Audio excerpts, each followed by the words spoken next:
ನಮಸ್ಕಾರ ಕರ್ನಾಟಕ. ಕಾಯುವಿಕೆ ಕೊನೆಗೂ ಮುಕ್ತಾಯವಾಗಿದೆ. KGF chapter 7 ನಂತರ ಇಡೀ ಭಾರತೀಯ ಚಿತ್ರರಂಗ ಯಾರ ಕಡೆ ತಿರುಗಿ ನೋಡ್ತಾ ಇತ್ತೋ ಆ ರಾಕಿಂಗ್ ಸ್ಟಾರ್ ಯಶ್ ಈಗ ಟಾಕ್ಸಿಕ್ ಮೂಲಕ ಅಬ್ಬರಿಸೋಕೆ ಫುಲ್ ರೆಡಿಯಾಗಿದ್ದಾರೆ. ಟೀಸರ್ ನೋಡಿದ ಮೇಲೆ ಎಲ್ಲರ ತಲೆಯಲ್ಲಿ ಓಡ್ತಿರೋದು ಒಂದೇ ಮಾತು, ಬಾಸ್ ಇಸ್ ಬ್ಯಾಕ್. ಆದರೆ ಇದು ಬರೀ ಕಮ್ ಬ್ಯಾಕ್ ಅಲ್ಲ, ಇದು ಸ್ಯಾಂಡಲ್ವುಡ್ನ ಇತಿಹಾಸದಲ್ಲೇ ಒಂದು ಹೊಸ ಅಧ್ಯಾಯ. ಇವತ್ತಿನ ವಿಡಿಯೋದಲ್ಲಿ ನಾವು ಟಾಕ್ಸಿಕ್ ಟೀಸರ್ನ ಪ್ರತಿಯೊಂದು ಫ್ರೇಮ್, ಅದರಲ್ಲಿರೋ ಸೀಕ್ರೆಟ್ಸ್ ಮತ್ತು ಗೀತು ಮೋಹನ್ ದಾಸ್ ಅವರು ನಮಗೆ ಏನು ತೋರಿಸೋಕೆ ಹೊರಟಿದ್ದಾರೆ ಅನ್ನೋದನ್ನು ಕಂಪ್ಲೀಟಾಗಿ ಡಿಕೋಡ್ ಮಾಡೋಣ. ಸ್ಕಿಪ್ ಮಾಡದೆ ಕೊನೆ ತನಕ ನೋಡಿ. ಮೊದಲನೇದಾಗೆ ಈ ಟೀಸರ್ನ ವಿಜುವಲ್ಸ್ ಬಗ್ಗೆ ಮಾತಾಡಲೇಬೇಕು. ಇಲ್ಲಿ ನಮಗೆ ಕಾಣಿಸೋದು ಬರೀ ಆ್ಯಕ್ಷನ್ ಅಲ್ಲ, ಇದೊಂದು ಪೇಂಟಿಂಗ್ ಥರ ಇದೆ. A fairy tale for grown ups ಅನ್ನೋ ಟ್ಯಾಗ್ ಲೈನ್ ಇದೆಯಲ್ಲ, ಅದು ಈ ಸಿನಿಮಾದ ಆತ್ಮ ಅಂತ ಹೇಳ್ಬೋದು. ಟೀಸರ್ನಲ್ಲಿ ಬಳಸಿರೋ ಆ ಡಾರ್ಕ್ ಗ್ರೀನ್ ಮತ್ತು ರೆಡ್ ಟೋನ್ಸ್ ನೋಡಿದರೆ ಇದೊಂದು ಕ್ರೈಮ್ ಡ್ರಾಮಾ ಅನ್ನೋದು ಕನ್ಫರ್ಮ್ ಆಗುತ್ತೆ. ಇಲ್ಲಿ ಗೋವಾ ಮಾಫಿಯಾದ ಹಿನ್ನೆಲೆ ಇದೆ ಅನ್ನೋ ಗುಸುಗುಸು ಗಾಂಧಿನಗರದಲ್ಲಿ ಕೇಳಿ ಬರ್ತಾ ಇದೆ. ಆ ಹಳೆ ಕಾಲದ ಮಾರುಕಟ್ಟೆ, ವಿಂಟೇಜ್ ಕಾರ್ಗಳು ಮತ್ತು ಯಶ್ ಅವರ ಕೈಯಲ್ಲಿರೋ ಆ ಕ್ಲಾಸಿಕ್ ಗನ್, ಇವೆಲ್ಲ ಸೇರಿ ನಮಗೆ 60 ಅಥವಾ 70ರ ದಶಕದ ಯಾವುದೋ ಒಂದು ಅಂತಾರಾಷ್ಟ್ರೀಯ ಕ್ರೈಮ್ ಲೋಕಕ್ಕೆ ಕರ್ಕೊಂಡು ಹೋಗುತ್ತೆ. ಈಗ ಬರೋಣ ಅಸಲಿ ಮ್ಯಾಟರ್ಗೆ. ಅದೇ ನಮ್ಮ ಯಶ್ ಅವರ ಲುಕ್. KGFನಲ್ಲಿ ನಾವು ಉದ್ದ ಕೂದಲು, ಗಡ್ಡ ಇರೋ ರಾಕಿ ಬಾಯ್ ನೋಡಿ ಅಭ್ಯಾಸ ಆಗಿತ್ತು. ಆದರೆ ಟಾಕ್ಸಿಕ್ನಲ್ಲಿ ಯಶ್ ಕಂಪ್ಲೀಟಾಗಿ ಬದಲಾಗಿದ್ದಾರೆ. ಆ ಶಾರ್ಟ್ ಹೇರ್, ಸ್ವಲ್ಪ ರಗಡ್ ಆದರೂ ಕ್ಲಾಸಿಕ್ ಆಗಿರೋ ಸ್ಟೈಲ್ ನೋಡಿದರೆ ಇಂಟರ್ನ್ಯಾಷನಲ್ ಗ್ಯಾಂಗ್ಸ್ಟರ್ ವೈಬ್ ಸಿಗುತ್ತೆ. ಆ ಸಿಗರೇಟ್ ಸೇದೋ ಸ್ಟೈಲ್ ಇದೆಯಲ್ಲ, ಅದು ಯಶ್ ಅವರಿಗೆ ಮಾತ್ರ ಸಾಧ್ಯ.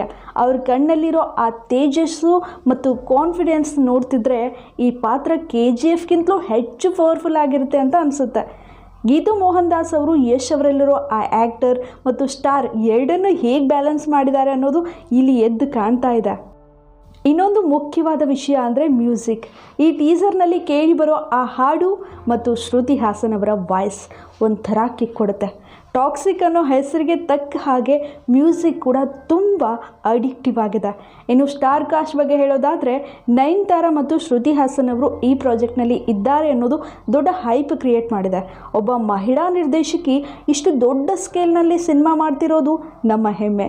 ಇಲ್ಲಿ ಬರೀ ಹೀರೋ ಅಷ್ಟೇ ಅಲ್ಲ, ಫೀಮೇಲ್ ಕ್ಯಾರೆಕ್ಟರ್ಗಳಿಗೂ ತುಂಬ ಸ್ಟ್ರಾಂಗ್ ಆದ ಇಂಪಾರ್ಟೆನ್ಸ್ ಇರುತ್ತೆ ಅನ್ನೋದು ಟೀಸರ್ನಲ್ಲೇ ಸಣ್ಣದಾಗಿ ಸುಳಿವು ಸಿಕ್ಕಿದೆ. ಈಗ ಈ ಸಿನಿಮಾದ ಸುತ್ತ ಇರೋ ಅತಿ ದೊಡ್ಡ ವಿವಾದದ ಬಗ್ಗೆ ಮಾತಾಡೋಣ. ಟೀಸರ್ ರಿಲೀಸ್ ಆದಾಗ ಆ ಕಾರ್ನಲ್ಲಿ ಯಶ್ ಜೊತೆ ಇದ್ದ ಆ ಹುಡುಗಿ ಯಾರು ಅನ್ನೋದು ದೊಡ್ಡ ಮಟ್ಟದ ಚರ್ಚೆ ಹುಟ್ಟಾಕಿತ್ತು. ಮೊದಲು ಅದು ಹಾಲಿವುಡ್ ನಟಿ ನಟಾಲಿ ಬರ್ನ್ ಇರಬಹುದು ಅಂದ್ಕೊಂಡಿದ್ರು. ಆದರೆ ಡೈರೆಕ್ಟರ್ ಗೀತು ಮೋಹನ್ ದಾಸ್ ಅವರು ಕ್ಲಾರಿಟಿ ಕೊಟ್ಟು ಇವರು ಬ್ರೆಜಿಲಿಯನ್ ಮಾಡೆಲ್ ಬ್ರಿಯಾಟ್ರೀಸ್ ಟೌಫೆನ್ಬಾಗ್ ಅಂತ ಪರಿಚಯಿಸಿದರು. ಅವರನ್ನು ಗೀತು ಅವರು ಸೆಮಿಟ್ರಿ ಗರ್ಲ್ ಅಂತಾನೆ ಕರೆದಿದ್ದಾರೆ. ಆದರೆ ವಿಷಯ ಅಲ್ಲಿಗೆ ಮುಗಿಲಿಲ್ಲ.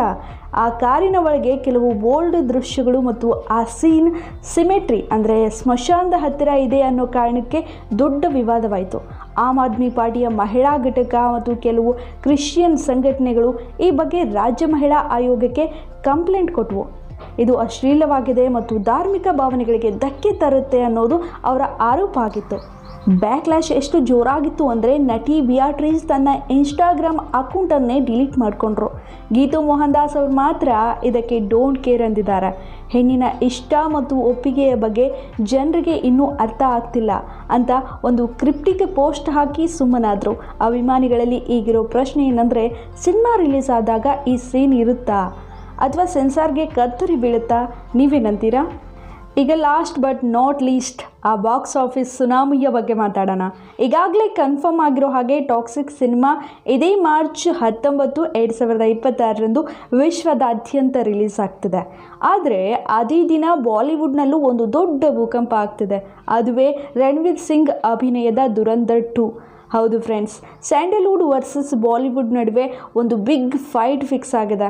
ಮಾರ್ಚ್ 19ರಂದು ಯುಗಾದಿ ಹಬ್ಬದ ಸಂಭ್ರಮದ ಜೊತೆಗೆ ಈ ಇಬ್ಬರು ಸ್ಟಾರ್ಗಳ ಯುದ್ಧ ಶುರುವಾಗುತ್ತೆ ಅನಿಸುತ್ತೆ. ಇಲ್ಲಿ ಅಸಲಿ ವಿಷಯ ಏನಂದರೆ, ಯಶ್ ಅವರು ಮೊದಲೇ ಈ ಡೇಟನ್ನು ಅನೌನ್ಸ್ ಮಾಡಿದರು. ಆದರೆ ದುರಂಧರ್ ಟೀಮ್ ಯಾವುದೇ ಕನಿಷ್ಠ ಸೌಜನ್ಯ ಇಲ್ಲದೆ ಅದೇ ಡೇಟ್ಗೆ ಬರ್ತಿರೋದು ಯಶ್ ಅವರಿಗೆ ಸ್ವಲ್ಪ ಬೇಸರ ತಂದಿದೆ ಅಂತ ಸುದ್ದಿ ಇದೆ. ಯಶ್ ಅವರು ಈ ಬಗ್ಗೆ ಅಸಮಾಧಾನ ವ್ಯಕ್ತಪಡಿಸಿದ್ರು ಡೇಟ್ ಚೇಂಜ್ ಮಾಡೋ ಪ್ರಮೇಯವೇ ಇಲ್ಲ ಅಂತ ಗಟ್ಟಿಯಾಗಿ ನಿಂತಿದ್ದಾರೆ. ರಾಕಿ ಬಾಯ್ ಅಂದ್ರೇ ಕಾನ್ಫಿಡೆನ್ಸ್. ಬಾಲಿವುಡ್ ಸಿನಿಮಾ ಎಷ್ಟೇ ದೊಡ್ಡದಿದ್ರು ಕಂಟೆಂಟ್ ಚೆನ್ನಾಗಿದ್ರೆ ಯಶ್ ಮ್ಯಾಜಿಕ್ ವರ್ಕ್ ಆಗೇ ಆಗುತ್ತೆ ಅನ್ನೋದು ಅಭಿಮಾನಿಗಳ ನಂಬಿಕೆ. ಸೊ ಈ ವರ್ಷದ ಬಿಗ್ಗೆಸ್ಟ್ ಬಾಕ್ಸ್ ಆಫೀಸ್ ಕ್ಲಾಶ್ನಲ್ಲಿ ಯಾರು ವಿನ್ ಆಗ್ತಾರೆ ಅನಿಸುತ್ತೆ? ನಮ್ಮ ರಾಯ ಬಾಲಿವುಡ್ ದುರಂದರ್ನ ಸೋಲಿಸ್ತಾರಾ? ನಿಮ್ಮ ಓಟ್ ಯಾರಿಗೆ? ಕೊನೆಯದಾಗಿ ಹೇಳೋದಾದರೆ ಟಾಕ್ಸಿಕ್ ಬರೀ ಸಿನಿಮಾ ಅಲ್ಲ, ಇದು ಕನ್ನಡ ಚಿತ್ರರಂಗದ ಗ್ಲೋಬಲ್ ಎಂಟ್ರಿ. ಯಶ್ ಅವರು ಕೇವಲ ಕಲೆಕ್ಷನ್ ಮೇಲೆ ಕಣ್ಣಿಟ್ಟಿಲ್ಲ, ಅವರು ಕ್ವಾಲಿಟಿ ಮೇಲೆ ಕೆಲಸ ಮಾಡ್ತಿದ್ದಾರೆ ಅನ್ನೋದು ಟೀಸರ್ನ ಪ್ರತಿಯೊಂದು ಫ್ರೇಮ್ ಹೇಳುತ್ತೆ. ಸೊ ಫ್ರೆಂಡ್ಸ್, ನಿಮಗೆ ಹೇಗೆ ಅನ್ನಿಸ್ತು ಈ ಟೀಸರ್ ನೋಡಿ?